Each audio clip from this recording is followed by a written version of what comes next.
This session will allow you to help shape the iMasons Tech Committee. So we would like you to provide real-time feedback on the initiatives the committee should be tackling. But first, to put the Tech Committee into context, let's look again at the 4 pillars and their vision statements. So first, every talent is developed. This is the education initiative. We want to advance digital infrastructure by realizing every person's potential.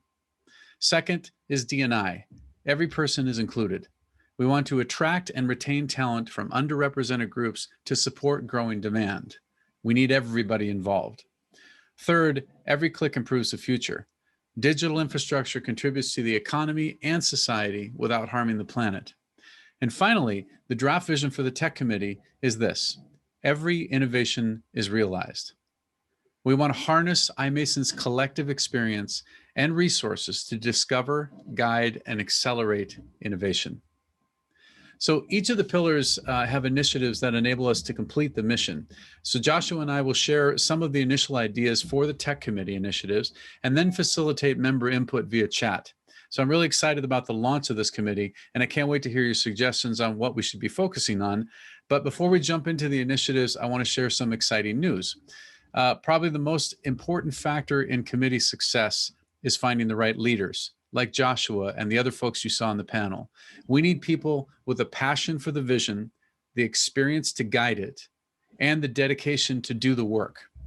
This is difficult to find in one person, so we appoint 3 in these initiatives: an executive sponsor for the initiative and a chair and vice chair for these critical committees. So I am pleased to announce that Eddie Shooter, CTO of Switch and iMason's board member, is now the executive sponsor for the Technology Initiative. Plus, consistent with our values, we need to ensure that every person is considered for these critical leadership roles. I'm thrilled to announce that one of the most innovative and experienced leaders in our industry, Christian Bellotti from Microsoft, has agreed to help launch and guide the Tech Committee, but as a vice chair. Christian's vision is that we will recruit a fresh face for the chair role. Let us know if you have any ideas for that. This is late breaking news, and I can't wait to see where this goes. If I could chime in, I think we're all here to contribute, and we want to make a difference and improve the world. So I think we should have quite a lot of good friends, mutual friends, who want to volunteer to take on this role. And it's a great opportunity for growth as well. Yeah, and so, well, we've got these leadership roles, but also the committee plays such an important part. We're going to have more people than just the chair, vice chair, and executive sponsor. We also are going to have committee members, and then we'll most likely have a breakdown that's going to go by region, just like the local chapters. How do we go back and get focused on technology? So again, this is a brand new initiative for us, but I think it's been a long time coming, and I think it's going to really help us as we grow. But now let's go on to the working session. So let me explain this a little bit. Over the last few months, we've held a number of member collaboration sessions and a working session with the iMasons Advisory Council, and we've agreed on 2 initiatives underneath the Technology Committee. Innovate through incubation, and we'll explain that in a minute. Take industry positions. And finally, we want to get your input on what else should be included, because the first 2 are the ones that came back from those working sessions. That's what we've aligned on. But the third one is really brainstorming. Now we're going to spend 5 minutes for each of these sections. So Joshua and I will give you the introduction, and then you will have time to provide your ideas. And remember, we want you to brainstorm. So feel free to share your thoughts as they come to mind. They don't need to be formulated completely or perfectly worded. Just put your ideas in. Joshua and I will discuss the ideas as they come in through the chat section. And we can't address all of them, of course, because this usually starts to flow pretty fast. But all of the content will be captured and provided to the Tech Committee for consideration in what they're going to do ultimately across all 5 of those initiatives. So let's start with Initiative 1, Joshua. Innovate through incubation. The description for this is give inventors and innovators access to resources, accelerating development and time to market. I think this is a great initiative, and it's really amazing. Now, the idea is to create a platform where innovators can pitch their ideas to a team of senior iMason members and to special guests. So imagine if you have the venture capitalists, the sparks, the M&A people, all of them with the experience and the resources to help innovators realize their vision.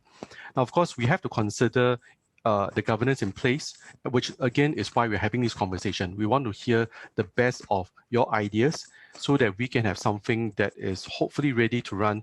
We can hit the road running, and we can really provide an environment that can really nurture some of these great ideas and some of these startups. And I would like to even opine that there may even be startups that would want to make a pitch to the crowd and want to connect with some very interesting persons as well.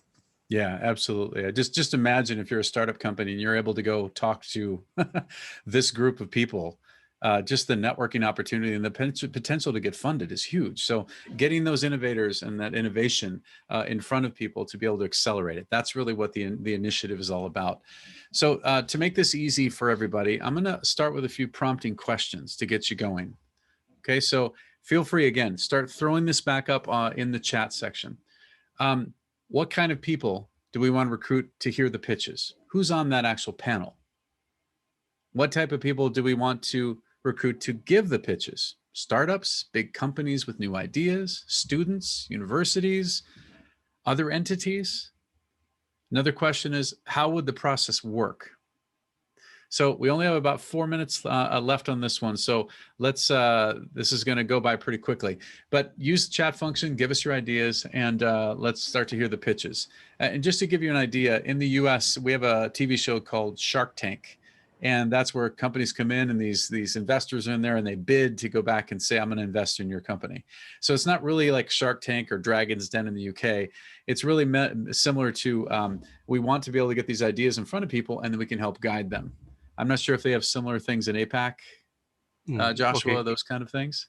In fact, I think Singapore is a place where we get a lot of startup hackathons, ideation sessions. I think Facebook, they did something similar quite a few years back to really incubate some of the data startups as well. So Yeah. Singapore is a place to be if you want to do this, hint, hint. But okay, that aside, let's hear from the audience. I think, Nicholas, you made a good point about are we able to open source some of this? I think it's a worthy idea. Let's keep note on that. Any other ideas from the rest? Yeah, some Tony K was throwing back in there that it should be open to anybody to make a pitch. So I think that's great. This is the inclusion part too. So if you have ideas and you want to go back and help them get accelerated, great. Because look, it could be somebody working at a company who wants to do their own startup. They may have an idea, but they don't know how to get started. So getting in front of a group like this to help guide it is really great. So I agree with you. I think that's a really good approach. And I think Simon, not our Simon, another Simon, he made a good point about working with university career management officers. I think that's a great thought. We will definitely have to follow up on that. Dedrick, good point. Infrastructure level is limited. Parameters will be useful. Yes, I think if at least within our ecosystems, when we look at startup competitions, tends to be the pitching competitions are very software related. Maybe due to the nature of startups, you don't really see that many hard infrastructure startups. But yes, I think we are here to encourage all flavors. Yeah, you know, the edge stuff that just popped up, there's a lot of startups going around that one. How do they go back and do sensors and infrastructure that's going to accelerate? And yeah, it's very cool. Another idea that came in here is about matchmakers. So can we connect companies that are looking to develop innovations and investors that are looking to fund, right? There also are things like government grants, capital markets, university research, other funding things. So that matchmaker is another potential. And what else we got coming in here? Okay, workshops, yes, definitely workshops. That I agree. And I think once you have different parties coming together, yes, mentorships, I think we can do a lot once we have very senior executives in the room and they can give some guidance, especially for some of the more nascent startups. Yeah. So one of the other things is so that who's in there actually listening. So you talked about venture capitalists, right? So SPACs, these special purpose accredited or acceleration vehicles, I think it is. It's about getting funding. But imagine a bunch of SPACs who have a lot of money sitting in that room saying, I'm looking to acquire and merge somebody in to take them public. So you know, that community plus venture capital, private equity, all of them have this very interesting perspective and a lot of money to invest. We just didn't, it goes back to that matchmaker. How do you connect the right people and get the right ideas to make sure that we can help accelerate? I think Simon Allen made a good point, our Simon, finding test facilities for new ideas. And you know what comes to mind? I'm reminded of John Summers. I'm reminded of Bowden DC Type 1. And I wish there were more of such incubators. They're not incubating the startup, they're incubating the ideas. Yep. A test bed where you can test out certain infrastructure ideas, be it immersion cooling or be it a new paradigm. I think we do need to have that space as well. Definitely. Yeah, the whole concept of incubate. So how can you incubate the idea? Like the pitch is one, but maybe there's a follow-up in this incubator that allows them to have access to resources to do things like a sandbox, like an area which this can be done. So excellent. Okay, well, thank you, folks. Keep putting your ideas in here because, again, all this stuff's going to be captured back in for our tech committee. We're going to go ahead and close out this first initiative. And again, if you have more ideas, keep them coming into us. You know, I really love this idea in our sessions we had with the advisory council. The whole idea of getting young minds or just creative minds and entrepreneurs in front of the right people to be able to accelerate that, it's just going to help our industry across the board. And so the thing we probably have to worry about here is that how do we make sure this is a global view? So maybe we're going to set up multiple incubators by region or maybe by country or something that allows local people, but also have a global view of, you know, private equity and venture capital. There's really big funds out there.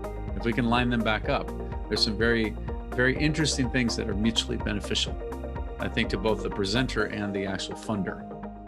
All right, so being the CEO of a startup company myself, this is one of those things. Getting access to capital and the right people to get funding is really critical for startups to be successful. So we'll see if we can accelerate that type of thing.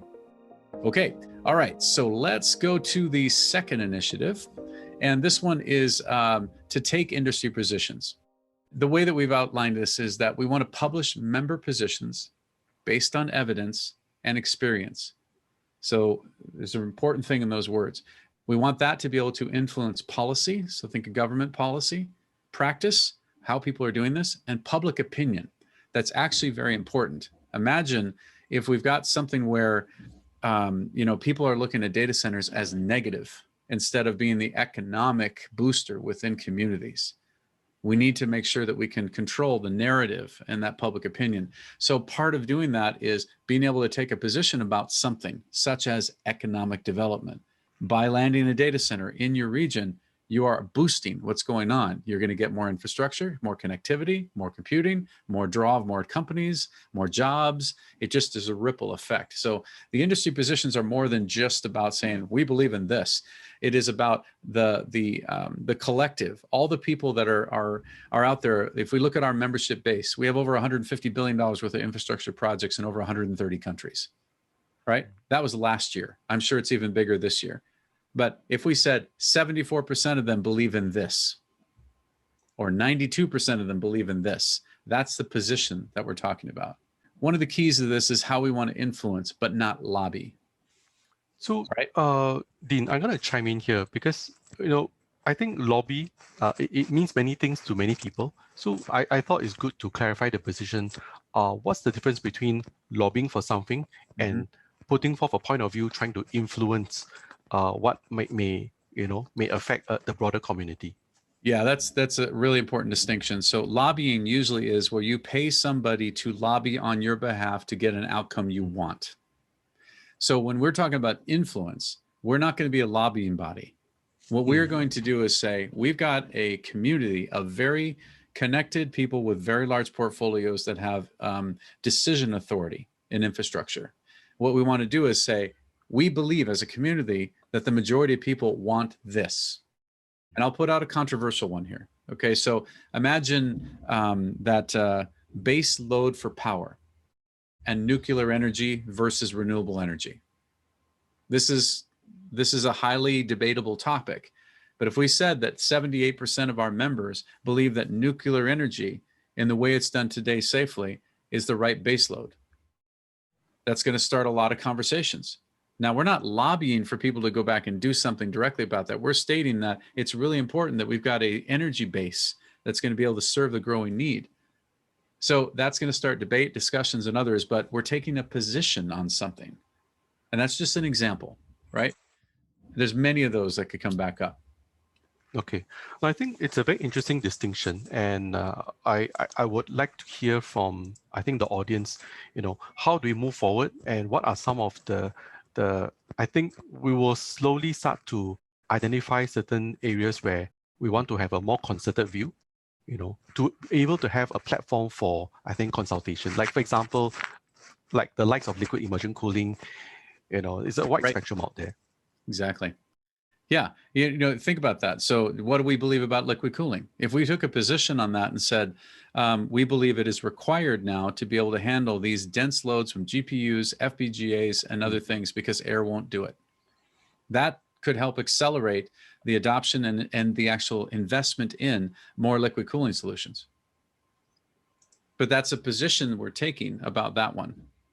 The other one could be edge computing. We believe that we need computing at the last 1,000 feet. And people are investing in doing that.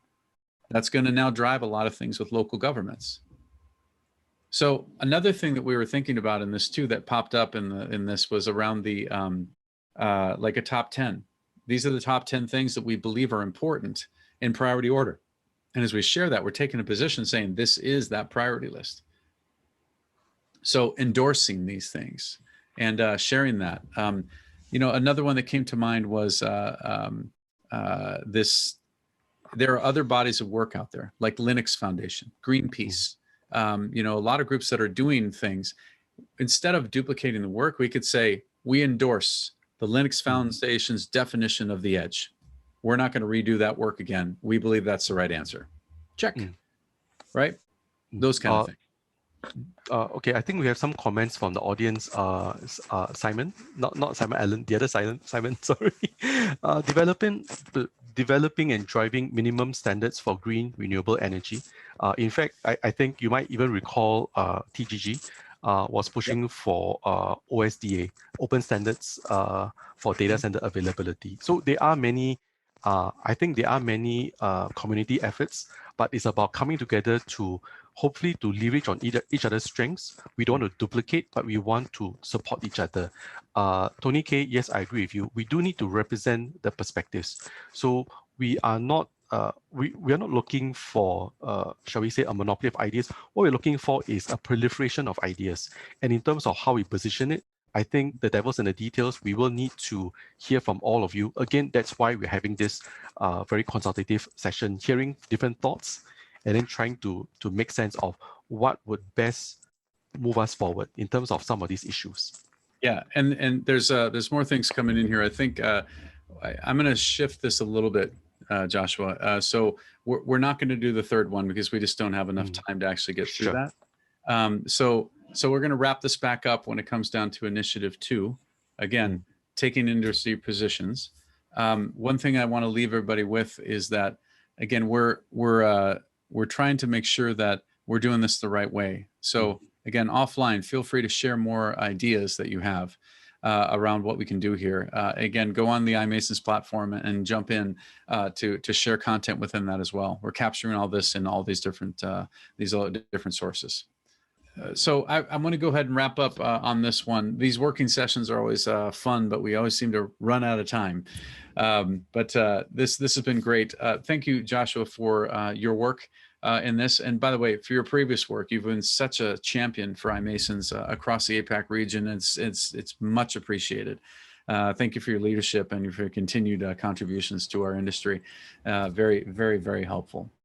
Thanks for having me. I think it's a privilege and honor to serve as well.